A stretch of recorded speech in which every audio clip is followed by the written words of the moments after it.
Aloha, I'm Representative Kymberly Pine, and I want to thank you so much for joining us today for our show. Today we have a very important show for everyone statewide, and it's relating to disaster preparedness. I'm sure many of you folks watched what was going on in Ewa Beach when we had the HECO power outage, and many of us could not get out of our homes in Ewa Beach, and the roads were blocked. And then just shortly after that, we had the tsunami occur in Ewa Beach. And so we had a lot of disaster in Ewa Beach at the time. And so we really felt that we needed to be more prepared in Ewa Beach. And as you can see, a lot of the poles were down unexpectedly. For the first day, the roads going into Ewa Beach was blocked. And so some of us didn't have electricity for many days. And so what we thought was, are we prepared in Ewa Beach? And we realized when we added a tsunami just a few days or a week later that we were not prepared for a natural disaster. And so that's why we in Ewa Beach are now taking disaster preparedness very seriously. And some of the things we're going to talk about today is what do you do if you have a natural disaster, the things that your family needs to prepare for, and what your family can do to make sure that you feel safe. And so we have very special guests with us today. We have Louis Shiraishi, who is the first counselor, stake presidency of the Waipahu Stake Church of Jesus Christ of Latter-day Saints. And we have Wailana Kamauu, who's also a member of the ward in Ewa Beach, correct? That's correct. And the reason why I have both of you on our show today is because as we were trying to promote to the people of Ewa Beach to be more prepared, we discovered that the Mormon Church, not just statewide, but nationally, is the most disaster prepared organization in the nation. And so thank you so much for coming here today. Now we're going to talk about what we do first with our families. What are some of the things that you think people should do in terms of getting their family prepared and the conversations you have to have with your family? Well, there are multiple things. First off, we'll need to know where every member of the family is. Mm-hmm. And so whether they're infants to 30-year-olds, we'll need to know where they're at. So it's an ongoing thing to know where everyone is at every single day. Mm-hmm. And then there's preparations to go through as far as knowing where to report or who to call in case of you're away from home and it happens. And then of course the natural things, which is preparing for shortages of food and water. So there's multiple things. I believe the Civil Defense, I guess it's called the Department of Emergency Management now, mm-hmm. Puts out a list, which is great. I think everyone should take a look at it. I believe it's online.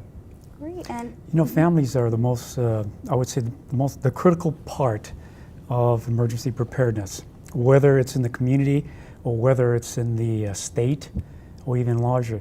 That unit starts off with a plan, and it requires parents to sit down and communicate with their children. Okay, we need to come up with a plan, mm-hmm. and we need to structure some things into our plan. And as they work together, they can begin to build the blocks that will eventually become their emergency preparedness effort within their home. So we feel families is our first step in the emergency preparedness, I would say, effort. Now we also have the preparedness among friends and neighbors. And a lot of people, I think one thing that was good about the different disasters that occurred is we realized that we really need our neighbors. Mm-hmm. We need our neighbors Mm-hmm. if someone needs milk, or our neighbors were sharing generators because some babies needed a certain formula that needed to be made with electricity. And so a couple of these things of identify contacts outside your home that you can work with in case of an emergency, and don't be afraid to ask for help, correct? And then we also have the preparedness with community leaders, and that's what we're trying to do right now, to join forces with you folks. And so we're hoping to train more people to do CPR, train more people to do traffic direction.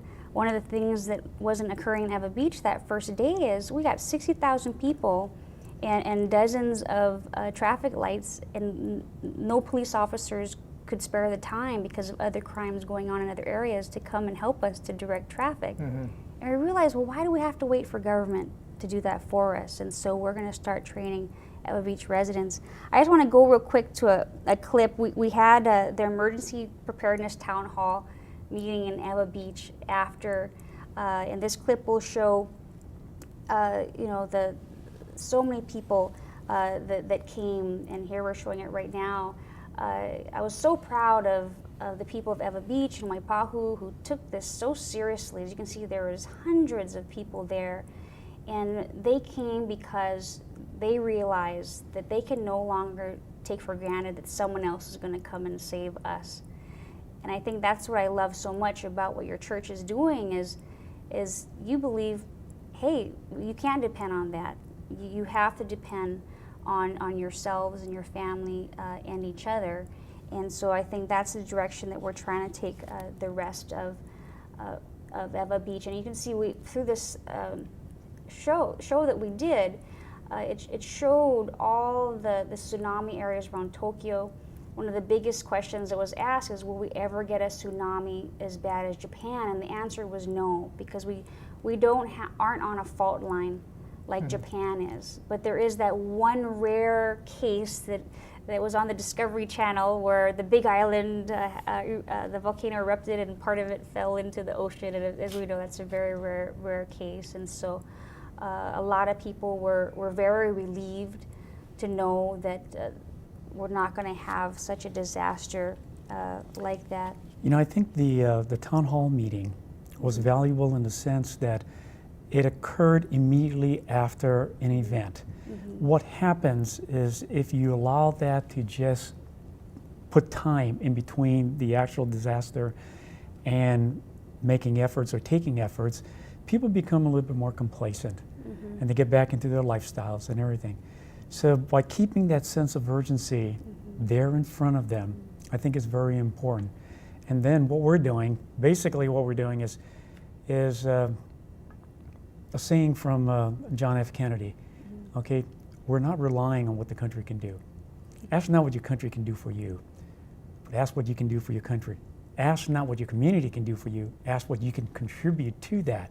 So by asking for these volunteer leaders, okay, to come out of the community, to work with the neighborhoods, to collectively pull resources together, I think is a way to achieve the direction and the success that you want in Eva Beach.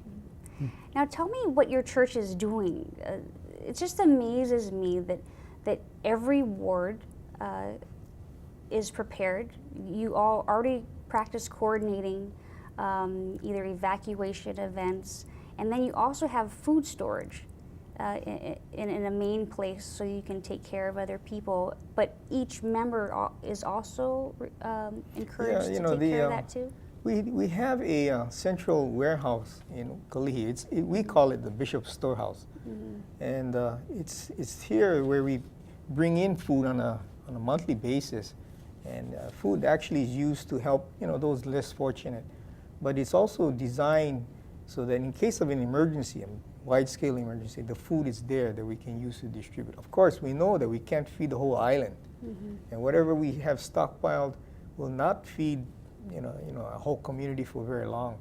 So we've gone back to the members and encouraged them. It's not a requirement, but we encourage them to have, at the very minimum, a 72-hour kit.